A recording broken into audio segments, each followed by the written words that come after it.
All right. Good morning, everybody. Um, this talk is a very CAQ dense talk, but I like giving it at this point in the year for two reasons. One, because I just took my CAQs and I can actually kind of remember this stuff. And two, there is for sure a lot of clinical practicality to the talk because these are conditions that don't always jump to the top of your head when you're evaluating somebody. So it's really nice to actually kind of stop and take a minute and think about these. This was Rob Flannery's talk that he gave every year, and then he was kind enough to let me take it, and then I added a bunch of stuff to it based on my studying and testing experience. So I tried to beef it up, and then I tried to highlight some stupid mnemonics and ways that I drove stuff into my head because most of this is just pure out memorization. And my approach to getting through the CAQs was to master as much of the anatomy based musculoskeletal questions as I possibly could, knowing that those are very, very testable knowledge in a good chunk of the exam. And knowing that if you learn that material well, there are very few ways in which they can trick you. So it worked for me and I passed, and I think it's a good way to go if you're somebody who's strong in memorization skills and you hate spending time learning about physiology and diabetes and all the other like really in-depth things where they love to pick esoteric questions from, which I don't enjoy doing.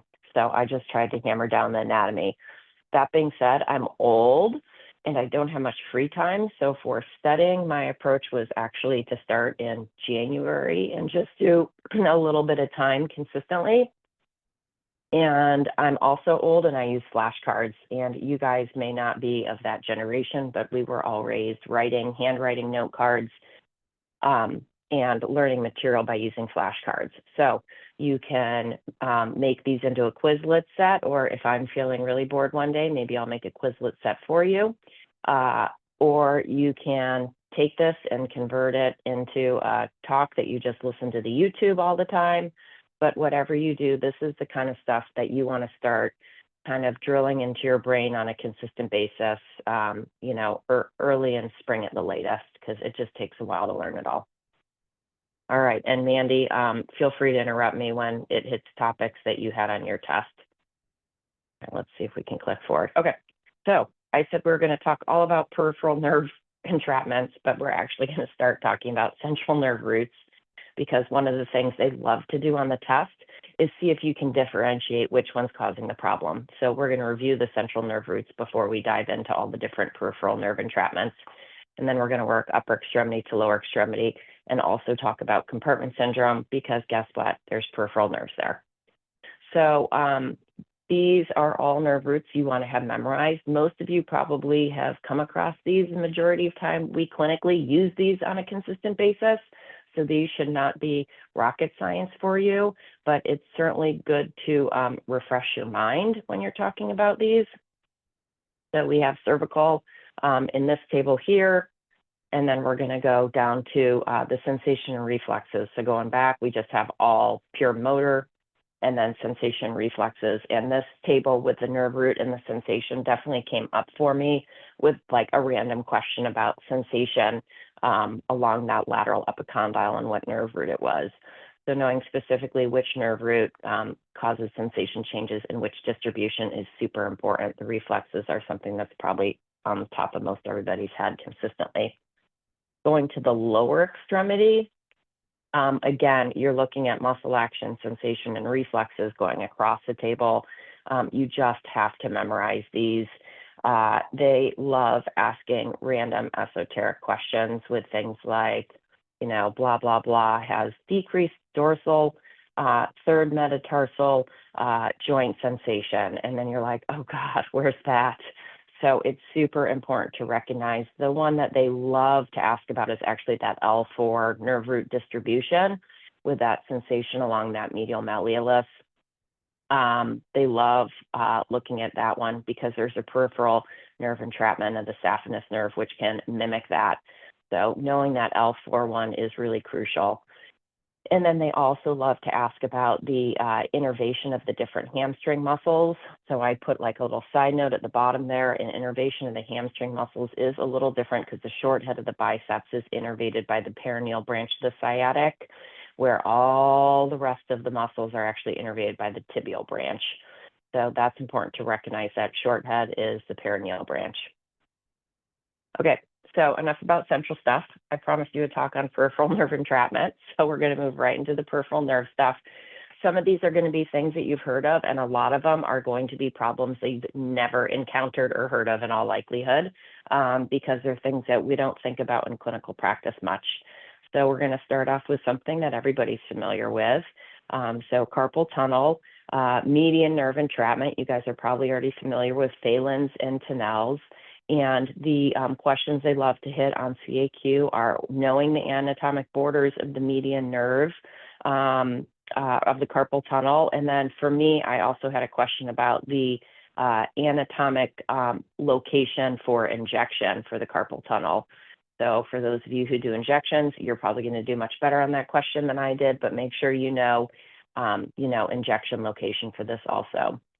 And then why does it get compressed? Well, you either have either compression from the transverse carpal ligament, or occasionally you have a space-occupying lesion like a ganglion cyst, much more common in women and dominant hand. And then really the highlight of this is those paresthesias, thumb, index, and a little bit of that third finger, and abductor pollicis brevis weakness. So you're really looking for that. Really, they talk a lot about paresthesias when you're doing your board review questions. So they look more for paresthesias than weakness for this. Come on, slides. There we go. Okay. Next one in the wrist, ulnar nerve. There is an isolated ulnar nerve compression that can occur at the wrist. We think about the ulnar nerve a lot up at the elbow, and we'll touch on that.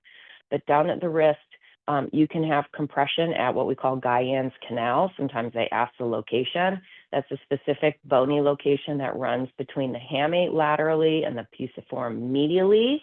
And then this is something that can occur with bike riding, is kind of the classic one that you hear about, but also manual labor with any repetitive trauma to that area. So you can have like a hook of the hamate fracture, which disrupts the canal and then causes ulnar nerve issues. You can have another space-occupying ganglion cyst or an ulnar artery thrombosis. Most of the time, you're talking about that repetitive injury with bike riding and having your hands on the handlebars in a way that compresses it. This is an isolated weakness, so there are no sensory changes, which helps you differentiate from ulnar nerve issues up by the elbow. So when you have isolated weakness, you are just going to have issues with those hand intrinsics. They tend not to have that numbness, tingling, but occasionally you can, depending on where compression is. But really you're looking for that ulnar nerve distribution and then the right story to give you that trauma or repetitive damage to that Guyan's canal. Treatment, especially for bike riding, you're talking about using padded gloves, checking hand position and bike fit to make sure that they're distributing their weight properly, neutral wrist splint, and then occasionally surgery, or, obviously if you've hamate fracture, you're talking about taking care of that. Other random wrist stuff, which I added. I always talk about CAQs as being like a name game test. They love stuff that has names. And these two you come across, but they're two totally different things with almost the same name, which is awesome, right? So there's something called Wartenberg syndrome, which is actually an entrapment of the superficial radial nerve. And this one causes sensory changes only. So you're going to get that sensory change within that radial distribution of the dorsal aspect of the thumb side of the hand. And you can have entrapment that occurs up in the forearm area. This is different than Wartenberg's sign, which is actually related to the ulnar nerve. And Wartenberg's sign is a sign that there's an ulnar nerve issue where you have weakness and that pinky finger can't adduct properly. So it hangs in an abducted position. And people talk about it as being able to put your hands into your pant pocket without being able to catch your pinky out of the pocket. So you can see it's annoying and like kind of hanging out to the side there. But I added this because Wartenberg syndrome and Wartenberg sign both come up on CAQ questions on occasion. And they're two problems related to two different nerve issues. So they're important to recognize the difference when they're named so similarly. All right, we're going to move on up towards the elbow. You think about all three forearm nerves coming down through the elbows. We've got median, ulnar, and radial. The medial side travels between the two heads of the pronator teres, which is a common place for entrapment we'll discuss. The ulnar nerve runs posterior medial, hopefully in that cubital tunnel under the flexor carpi ulnaris, but as a lot of you have seen with me lately, I seem to be having a string of people whose ulnar nerves sublux. They can kind of slide around out of the cubital tunnel and cause symptoms.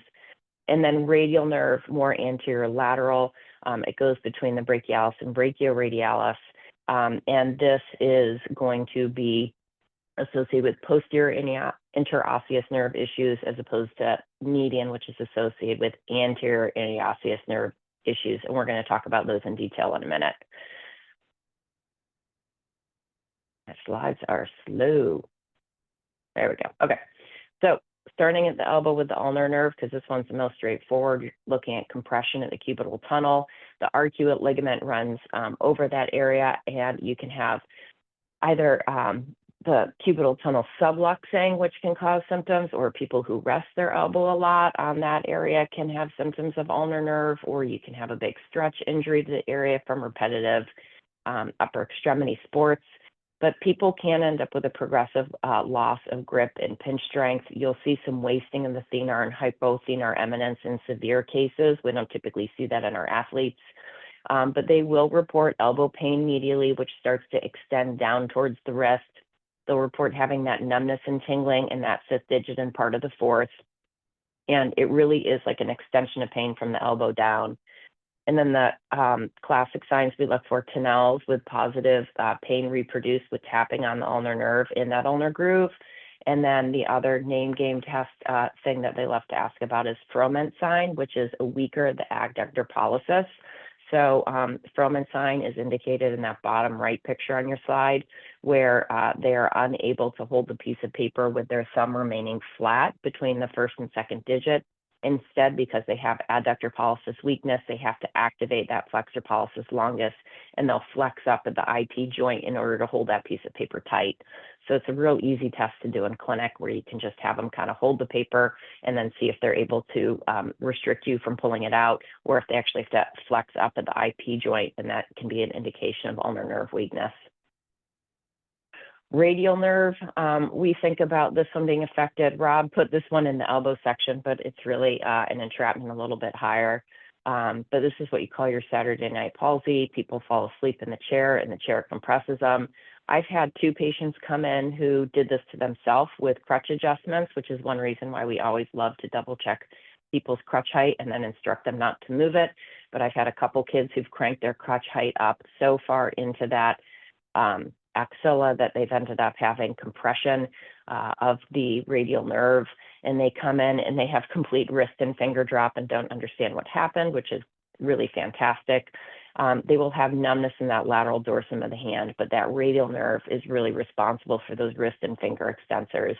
So they're going to have weak forearm supination, elbow flexion, and then the wrist and hand findings also because the compression is higher. All right, the elbow entrapments are multiple. The elbow entrapments are hard to learn. You just have to drill these suckers in to your head. So I tried to put some little clues to how I remembered them all. So there's the anterior interosseous nerve entrapment, which is an entrapment in the median nerve, as I mentioned before. This comes out between the two heads of the pronator teres. Okay, so when you're looking for clues that they're presenting you somebody with an entrapment of the anterior interosseous, you're looking for motor symptoms that track to the median nerve, and the median nerve is going to supply your flexor pollicis longus and flexor digitorum profundus. So these people cannot do an OK sign. They can't make that circle with the first and second digit. So I tried to drill this into my head by thinking M, median, and AIN, main. So I just tried to remember main is motor and affects median. And these people do not have a sensory deficit. So the AIN entrapment is purely motor. So this one they love to ask about, and then they make you try and keep it separate from radial nerve entrapment of the posterior interosseous nerve. Okay, so we've got two interosseous nerves, anterior running medial, interosseous running lateral. This is a deep branch of the radial nerve, and it gets compressed at what's called the arcade of, I've always pronounced it Froche, but it's FROHSE, so it's probably something different than that. This is the origin of the supinator muscle. So the supinator muscle can be enlarged, and it can pinch down on the nerve and give you symptoms. This is all motor again. So both PIN or both IN, both interosseous nerve injuries are all motor, which is one way to remember it. And so you're going to have weakness, and your PIN innervates your thumb and finger extensors at your MP joint. So you can isolate testing at thumb and finger extension MP joint and see whether or not you're weak there. But these two are easy to confuse because of that interosseous nerve with both of them, but they're both motor. So you try and remember interosseous nerve, both motor. So they're going to be pretty much painless weakness. And then I could not keep some of these straight. So my little mnemonic, I tried to remember, you get PRs at the arcade. So arcade of Froche runs laterally. PR was my abbreviation for the PIN nerve getting compressed and the radial nerve being involved. So that's how I tried to remember this one. Another one at the elbow is pronator teres syndrome. This is something that we actually probably clinically see on occasion. This is another median nerve injury. You can have hypertrophy of the pronator teres, which causes compression. People who get this are people who do a lot of repetitive pronation. So they'll ask you about somebody who's doing a lot of repetitive pronation in their job or with working out. For me, I tried to remember the pronator leads to pain and paresthesias.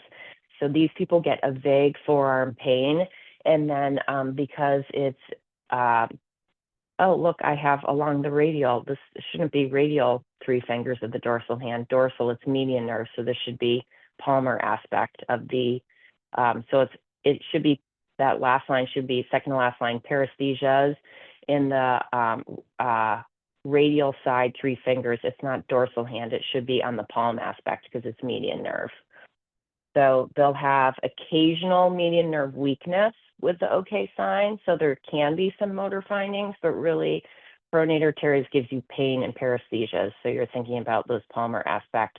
So what can this mimic? Because it's median nerve compression, it can mimic having carpal tunnel. So that's one of the things they'll try and trick you with, because here we have pain and paresthesias going along that median nerve sensation into that hand. So you're going to have to separate this out from carpal tunnel on occasion, and you're going to look for that vague forearm pain in somebody who does a lot of repetitive pronation, and that can usually help you separate it out, as well as exam. All right, radial tunnel, this one we definitely see clinically. Don't mind the slide where they talk about lateral epicondylation. I don't know why they called it that in the slide, but it's the only slide I could find where somebody did a nice picture of the 2 locations and how they differ in terms of where the pain is. This is a lateral problem where people get entrapment due to repetitive motion, and weight training is a common way to get it. So it's usually repetitive gripping or moving or lifting items. This is a pain-only problem. There's no motor or sensation changes. They tend to be tender in that extensor forearm muscle mass, but this falls distal to that lateral epicondyle. So it's going to sound a lot like it could be lateral epicondylitis, but the pain's going to be more into the forearm musculature, and they're going to have pain with resisted supination and then resisted wrist and third finger extension, a lot like some lateral epicondyle people will have, but it's all about where the tenderness is for radial tunnel. All right, those elbow ones drove me crazy studying. I had to spend a lot of time trying to just drill those into my mind. And again, like I just studied those on a weekly basis, trying to remind myself of which one was which and come up with stupid mnemonics that worked for me. But separating those all out from one another and knowing them is going to probably get you at least 3 questions right. They just love to ask about them because they're so testable. All right, we're going to move on to shoulder. Anybody have any questions about all those fun things you get to memorize? All right, shoulder. One of the things they love to look for is whether or not you can recognize the difference of where the suprascapular nerve is entrapped. So if you have an entrapment, you can have wasting of the infraspinatus and the supraspinatus, or just the infraspinatus. So they're going to make you try and separate those out. This is a posterior shoulder pain, can be caused by repetitive activities or space occupying problems such as ganglions or tumors or direct trauma. So in the slide, you guys can kind of see that suprascapular notch arising right up here, and the suprascapular nerve and artery run right below that notch, and you have a transverse ligament that goes above it, and sometimes that transverse ligament can compress the nerve at the notch, and when you have compression there, you end up with weakness of both supraspinatus and infraspinatus, versus if you get compressed lower down here. Now we're under the spine of the scapula. We're distal to it. We're distal to where the supraspinatus comes across. And so if you get compressed lower, you're only going to have an issue with the infraspinatus because you've already gone past the supraspinatus. So getting compressed to the sphenoglenoid notch results in only infraspinatus pain, not weakness with both of them. You oftentimes can have a different source for getting the compression of the sphenoglenoid notch. Ganglion cysts are much more likely, or occasionally you can have a labral tear. You can see kind of the proximity between the sphenoglenoid notch right here, and then right here is where your glenoid is. So occasionally you can have a labral tear, which can then impact that and cause weakness of the infraspinatus. And getting compressed at the sphenoglenoid notch is much more common in athletes who will present, as opposed to common people who are not athletic doing overhead activity, who are more likely to have compression up here. All right, going to move on to scapular winging. So there's 3 different nerve compressions they like you to have to separate out when you're talking about winging. The most common one that they love to test about is long thoracic. So this is C5, 6, and 7 innervation of the long thoracic. You have pure motor deficit with paralysis of the serratus anterior. So the important things to know are that it causes medial wing scapula. Okay, so that's this down here. And the usual clue is they'll say the scapula wings with shoulder flexion and wall push-up. So that gives you a clue that you're looking at a long thoracic nerve compression. It's usually due to repetitive trauma, like stretch or traction injury, like a repetitive stretch, or like traumatic traction injury. And most resolve spontaneously. You're just treating these with PT. Okay, so there's long thoracic, and now you're going to have to separate out from dorsal scapular. So you can see how this looks different from this. So here you have that scapula really kind of rotating, so that medial border is really evident. Here you're having loss of innervation of rhomboids. Okay, so rhomboids running in here, and your levator. This causes a lateral scapular winging, and this is one they love to ask about, and their keywords are it increases with elevation of the arm. So the more you go up and overhead, the more prominent it becomes. And then the final one is spinal accessory nerve. So spinal accessory nerve is responsible for innervating the trapezius. So sometimes you can see trapezius atrophy, which can be your clue, but then this one also causes a lateral scapular winging. And this one's going to increase with shoulder abduction versus this one's going to increase with shoulder elevation. So those are good ways to clue them apart from one another.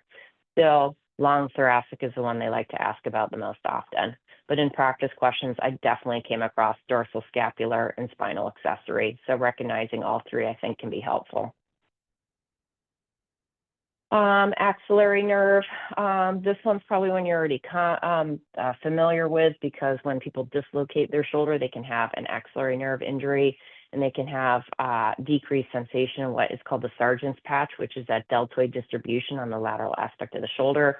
It does provide motor to deltoid and teres, but when people have a dislocation, usually by the time we see them, they're not really having any true weakness issues unless it's due to the pain they're experiencing from the dislocation, but we do always test them for sensation over that deltoid distribution.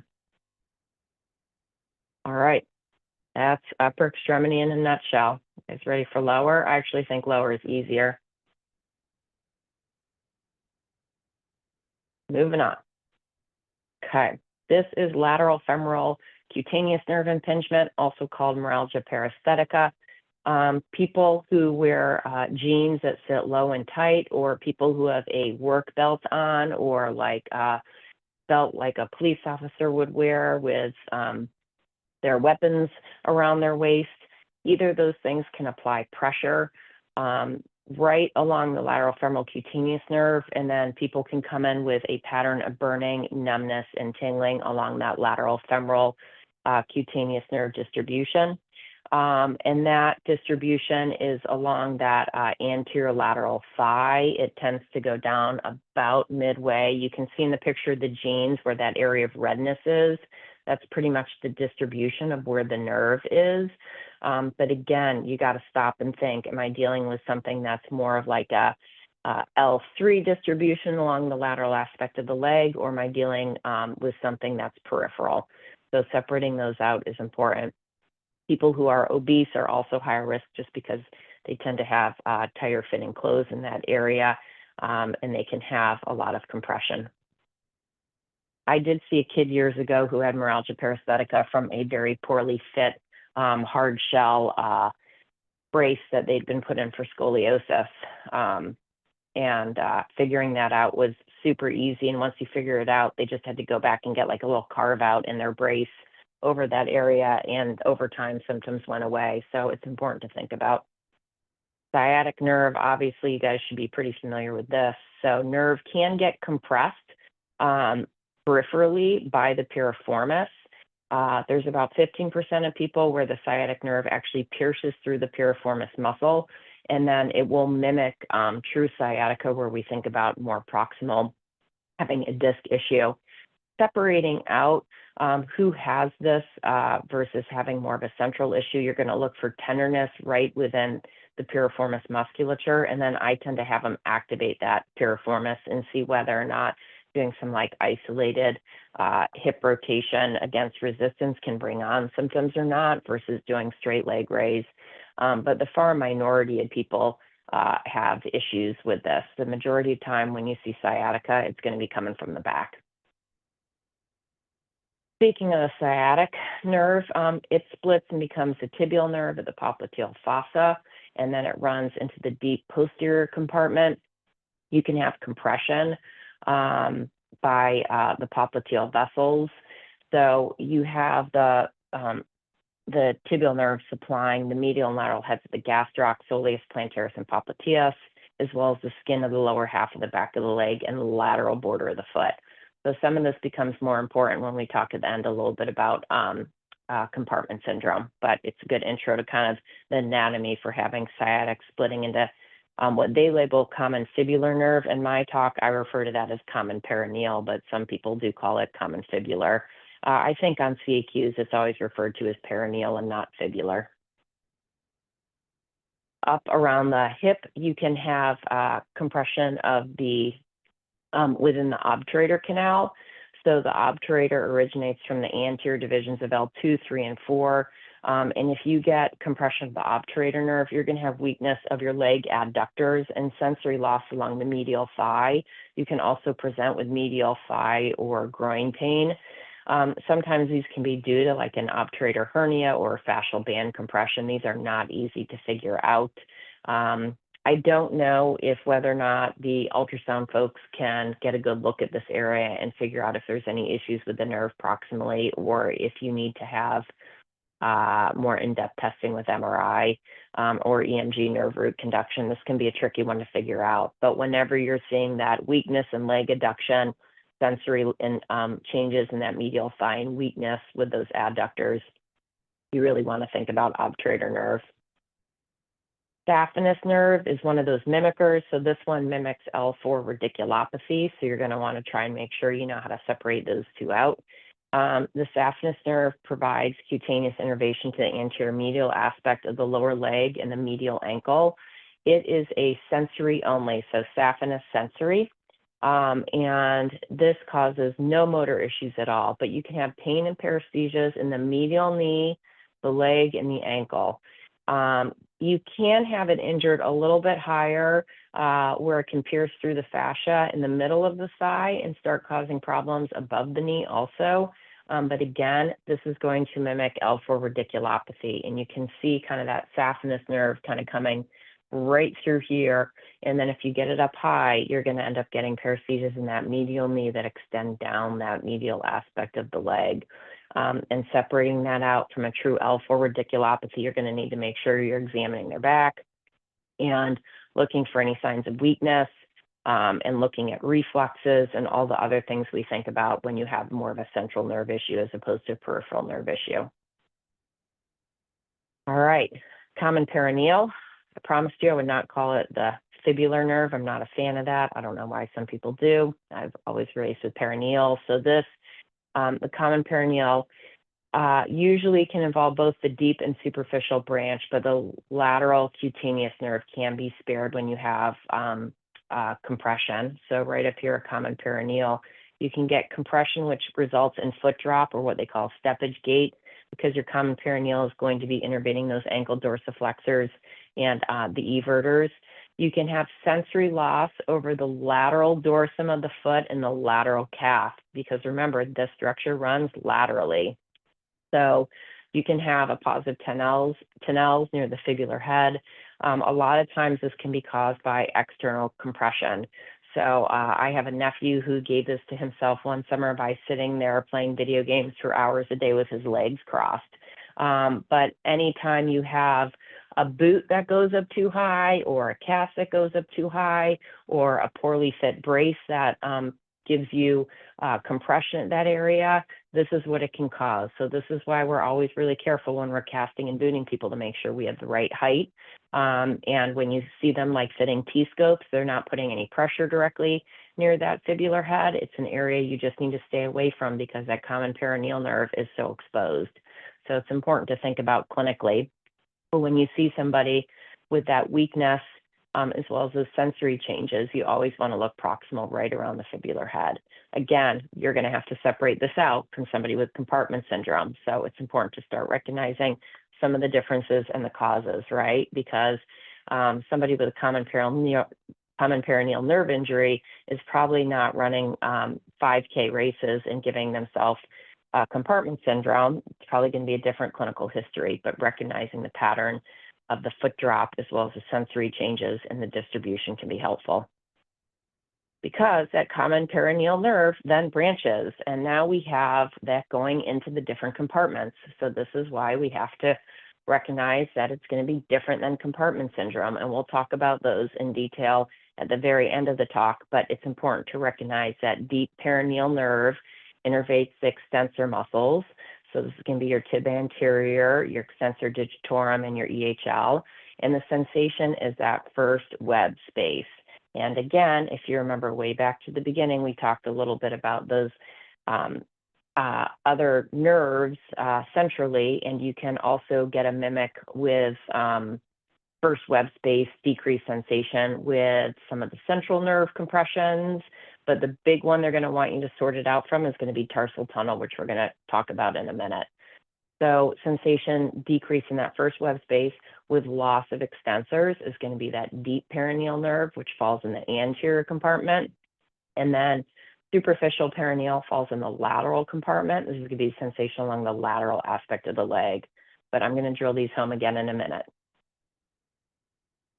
As I just mentioned, tarsal tunnel syndrome. So you can have compression of the tibial nerve that runs behind the medial malleolus.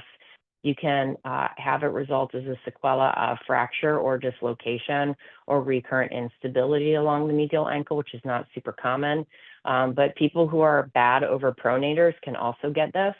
It's worse with weight bearing, and you'll get medial ankle pain with dysesthesias in the medial ankle and heel, and you'll get positive Tinel's over the tarsal tunnel. Medial plantar nerve branches off of the posterior tib. So you can see posterior tib, and then you'll get medial plantar nerve coming right here. That's going to run just kind of along where the calcaneus is. This can mimic plantar fasciitis. This provides muscular supply to the adductor hallucis, the flexor digitorum, flexor hallucis, and the lumbrical. So you're going to look for weakness within those nerves. Or within those muscles, not just the true plantar fascia symptoms. So that's one way to separate them out. And then there's a Baxter's nerve entrapment, which is the first branch of the lateral plantar nerve, which if you go back, you see medial plantar nerve coming this way, lateral plantar nerve going more towards the bottom of the foot. So it can also mimic plantar fasciitis. And so they'll want you to try and separate out plantar fasciitis from lateral and medial plantar nerve. And then we're going to wrap up with compartment syndrome. And the reason why we talked about compartment syndrome within the context of the nerve talk is because those nerve entrapments can absolutely mimic compartment syndrome, and knowing what runs in which compartment helps you separate things out. So you think about compartment syndrome being an acute injury with a medical emergency where somebody has a severe fracture or crush injury, which can result in pain at rest in the compartment looking enlarged and having to need acute fasciotomies. But within the sports world, we see it as more of a chronic issue where people have this recurrent, annoying lower extremity pain and occasionally weakness and sensory changes, but more often than not, it's just pain within the lower extremity. It mimics having medial tibial stress syndrome. A lot of times people will tell you that they've been diagnosed year in and year out with shin splints. It can take 4 to 5 years for people to get the right diagnosis, but it's not a medical emergency. It's caused by exertion. You think about, I tell our patients, the compartments in the lower leg are kind of like the first floor of your house. It's like you have a living room, a kitchen, a dining room, and a den, and all those rooms are separated by concrete walls. There's no doors between them, and each compartment has muscles and blood vessels and nerves. And when blood flows to those muscles and the muscles expand in size, if the concrete walls don't allow any give and your muscles are very large, or you have another space occupying lesion, they will potentially compress the blood vessels and nerves and give you symptoms. So people will have a lot of discomfort. So this is, I think, one of our final slides of the day. Yep, final slide of the day. These are the compartments of the lower leg. And some of this we've covered already in prior slides, but these you just have to drill home again with knowing what falls in what compartment, because this is going to be on your CAQ, and it's an easy question to get right. So looking at the compartments of the lower leg, we have 4 compartments. I personally think memorizing the lateral and superficial are by far the easiest to start with. So at the bottom right corner, superficial. Posterior, we know the calf runs posterior. We've got the gastroc soleus and plantaris with the tibial nerve running through, no significant vasculature. Lateral, we have the peroneus longus and brevis with the superficial peroneal nerve. Okay, we know that runs lateral. Those are pretty straightforward. Then you have to separate out the anterior from the deep posterior. And I tried to figure out easy ways to remember these. So anterior, you're going to think about the anterior compartment is obviously on the front of your shin. So these are going to be all muscles that help you with extension. So anterior, you have the tib anterior, because that's going to do your ankle dorsiflexion. And then you have your extensor hallucis and extensor digitorum. So anterior, those are going to help you extend, versus posterior, these are going to be your flexors or plantar flexors. So deep posterior has your tib posterior, as well as your flexor hallucis and flexor digitorum. So these are going to be, again, muscles where you're plantar flexing at the ankle or flexing at the toes. So anterior flexes, anterior extends and posterior flexes. So I always start there. And then if you look at the vasculature, anterior is anterior tibialis artery versus posterior is posterior tibialis artery. Then they trick you and they throw the perineal artery in the deep posterior compartment when you really want it in the lateral, but that's not where it runs. So you have to remember that posterior tibial artery runs with the perineal artery. They actually run in the same compartment. So that's how I tend to try and remember those. You just have to drill it into your head that perineal runs in deep posterior, and it's not where you want it to run laterally. And then separating out the perineal nerve, you have that deep perineal nerve that runs in the anterior compartment versus the superficial perineal nerve that runs in the lateral compartment. And there is a portion of tibial that runs in both deep and superficial posterior, but it's typically thought of as being in deep posterior. Again, pointing out that first web space, because that was one of the questions on my test for compartment syndrome. I had a person who had chronic compartment syndrome, and they presented it as having that first web space symptom with decreased sensation. So highlighting that for you there. But again, these are flashcards and things that you just need to drill home time and time again.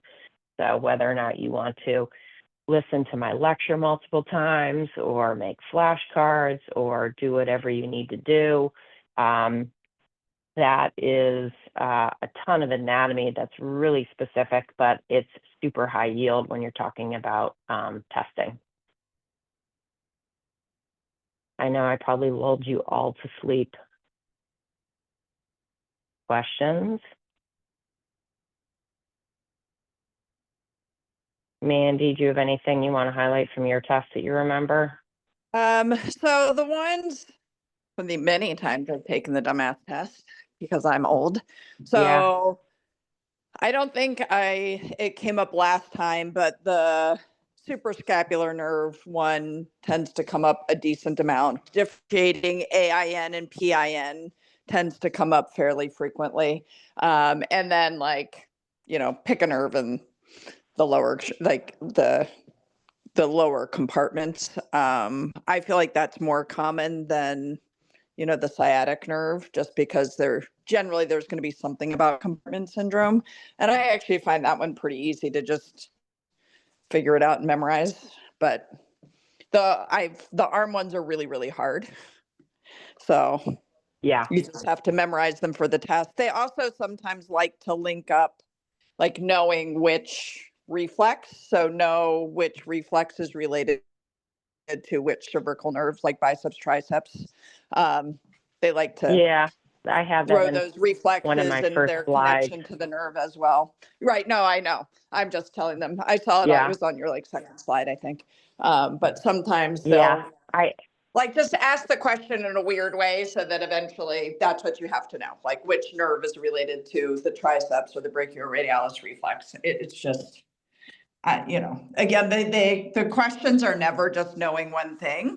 You have to know the one thing and then what it's related to. So they're hard questions. Yeah. I put all the nerve root stuff in because as I was studying the peripheral stuff, there was a lot of questions I was running into in my practice tests that were making kind of separate out the two and what mimicked what. So if you can start to figure out what mimics knowing what. Those nerve roots, the muscle actions, the area of sensation, and the reflex they're related to, it all matters. Yeah. The nice thing is that's at least clinically relevant, right? Like I always tell people, like if you're going to learn anything at this point of the year and learn it well, it's going to be these nerve root slides at the start of the talk. You should for sure review. And then I think about most of these slides as you're going through fellowship is always just have these things in your mind, right? Because like if you're in clinic and something's not adding up, and you're like, oh, I don't think this is exactly lateral epicondylitis. Like what else could it be? And then knowing that other things exist, like radial tunnel, you can easily go to a computer and be like, okay, lateral epicondylitis mimics, and then you can pull it up and then you'll be able to figure it out a lot of times. So just knowing that these things exist, I think is part of the battle. And I had other peripheral nerve compressions on my test, and I probably had two, which I'd never come across in my 20 years of practice or in my 3 times studying for CAQ. So I couldn't even remember them to include them in this talk because they were so esoteric and specific. One was for sure like a specific hand entrapment pattern that was just beyond specific and maybe something Rob Anderson would recognize, but I certainly am not going to anytime soon.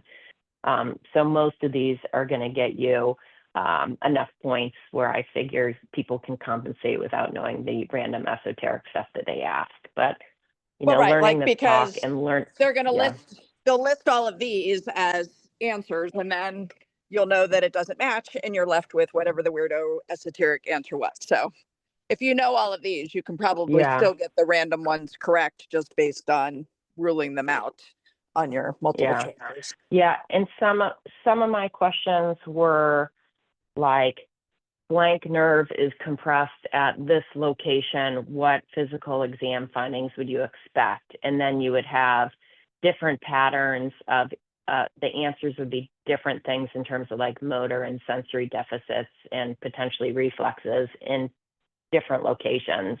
So you would have to know exactly kind of what's innervated and what's going to be affected. So that's one way they for sure like to ask it. Like if blank nerve is compressed at this location, what does it produce? So it's super just important to just hammer home the anatomy over time. But again, this is one of those talks that you're not going to want to wait till the week before your CAQ to go back to. This is topics that you need to be refreshing consistently and hammering home. And it's probably way easier to memorize and learn these things when you guys are all around 30, as opposed to trying to study at age 53 for the test. So hopefully you can memorize them a lot faster than I did for a third time, but just do whatever you can to set up a study schedule and figure out what works for you. If it's flashcards, great. If it's not, do whatever you need to do. But I literally carried around an envelope of flashcards and I'd pull them out pretty much at lunch 2 to 3 times a week and just run them through. And then on the weekends until I had them completely hammered home. All right, everybody, I won't hold you up for your weekend. Janine is going to be out at football tonight. Kelsey, are you out at football tonight? Yep. We play Perry. Yep. So we got 2 of you still going. Text me, let me know how your teams do. Sounds good. And then Joseph and Kelsey, good luck on Monday. Thank you. Thank you. Yes, good luck. If you guys, you know, need some mental health decompression time and you just need to complain to somebody, you can call and complain to me. Or each other, but I'm here if you need to complain. Suze loves whining. Yeah, post-test, I get it.